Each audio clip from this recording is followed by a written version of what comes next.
The Kremlin slammed President Donald Trump's national security strategy on Tuesday, calling it imperialist and saying the U.S. is unwilling to accept a multipolar world. "We cannot agree with an attitude that sees our country as a threat to the United States," Kremlin spokesman Dmitry Peskov told reporters a day after Trump revealed his national security strategy. "A read of the parts of the strategy that mention our country one way or another shows an imperialist character." Trump revealed his administration's national security strategy on Monday, announcing that his signature "America First" slogan will be a guiding principle of his administration's foreign policy. The document outlining the administration's official strategy repeatedly mentions Russia and China as two rival powers who challenge American power, influence and interests, attempting to erode American security and prosperity. Keep up with this story and more by subscribing now. The document is a swift departure from Trump's normal rhetoric about Russia, which has been generally friendly, and some experts question whether Trump will implement policies that reflect the new strategy's strong position on Russia. One of the strongest parts of the national security strategy is that it calls out Russia and China as revisionist powers. "I think it's important to do so. But it's not reflected in what the president said yesterday and before.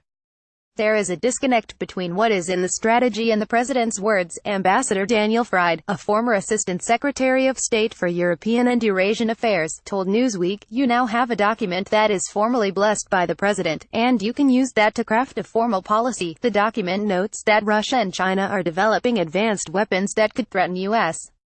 critical infrastructure, and said that Russia in particular is using information tools to undermine the legitimacy of democracies around the world. The new strategy was released as a special prosecutor investigates whether the Trump campaign colluded with Russia to help get Trump elected, and as Trump himself continues to deny that Russia interfered in the 2016 presidential election, despite the unanimous conclusion of U.S. intelligence agencies that Russia did meddle.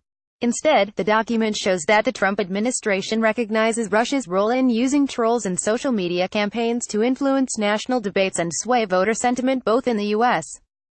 and in Europe. Russia uses information operations as part of its offensive cyber efforts to influence public opinion across the globe. Its influence campaigns blend covert intelligence operations and false personas with state-funded media, third-party intermediaries and paid social media users or trolls, the document reads.